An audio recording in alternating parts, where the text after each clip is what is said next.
নমস্কার, astro researcher সুদর্শন আবার এসে পড়েছি আপনাদের মাঝে। পূর্ববর্তী ভিডিওতে শনি সাড়ে সাতি আদৌ ভীতিকারক কিনা আপনাদের বলেছিলাম। আজকে শনি সাড়ে সাতি নিয়ে একটু ছোট্ট আলোচনা করব যে 210 কোটি লোকের সবসময় শনি সাড়ে সাতি চলে সোকল্ড হিসাব অনুযায়ী, তাহলে সবার কি ক্ষতি হচ্ছে? এটা সম্ভব হতে পারে? আসুন শনি সাড়ে সাতি আদৌ কতটা ভীতিকারক ভাবি। ছকে চলে যান, নিজের ছকে। প্রথম কথা দেখুন যে আপনার শনি অষ্টম, ষষ্ঠ, দ্বাদশ এই তিনটে ঘরের বেসিক ফল দিচ্ছে কিনা। সব ঘরের থেকেই ভালো খারাপ বিচার হয়। দ্বাদশ যেমন খারাপ ব্যয়ের ঘর, তেমনি দ্বাদশ থেকে বিদেশ যাত্রাও বিচার হয়, সেটা কোনো কথা না। অষ্টম যেমন অপারেশনের ঘর, অ্যাক্সিডেন্টের ঘর, তেমনি অষ্টম থেকে আচমকা অর্থপ্রাপ্তির সম্ভাবনা থাকে।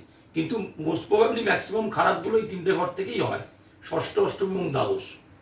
শনি যদি আপনার এই তিনটে ঘরে বসে থাকে, বা শনি যে গ্রহের নক্ষত্রে বসে আছে সেই নক্ষত্রপতি যদি তিনটে ঘরে বসে থাকে, অর্থাৎ সামাও যদি শনি এই তিনটে ঘরের সাথে অ্যাসোসিয়েটেড থাকে, অর্থাৎ আপনার ছকের জন্য শনি অশুভকর ফলদায়ক হয়, সেক্ষেত্রে শনি সাড়ে সাতির প্রভাব কিছু মাত্রায় হয়তো পড়তে পারে।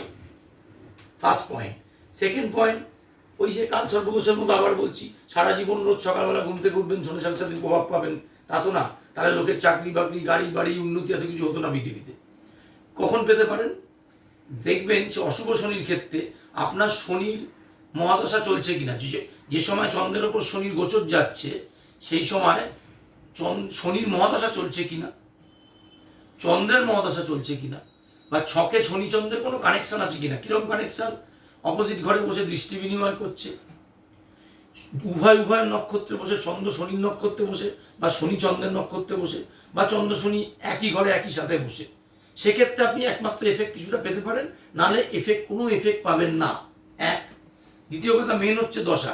আপনার যখন শনির সাড়ে সাতি গোচর অনুযায়ী দেখাচ্ছে, কিন্তু তখন আপনার একাদশে বৃহস্পতি দশা চলছে, আপনি ওই সময় অর্থ, রোজগার, সুখ, শান্তি সব ভোগ করবেন। শনির সাড়ে সাতি কোনো এফেক্ট দেবে না আপনাকে। দশা ম্যাটার, দশা ফ্যাক্টর। সবগুলো সবসময় তো আমাদের এফেক্টটা থাকে না।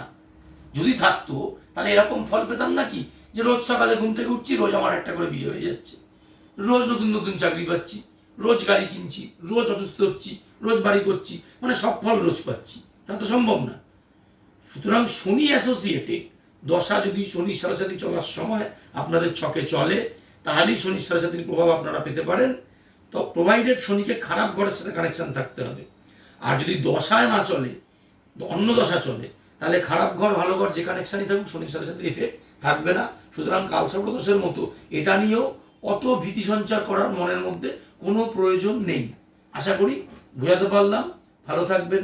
পরবর্তী ভিডিওতে আবার অন্য কিছু নিয়ে, নতুন কোনো বিষয় নিয়ে আসবো।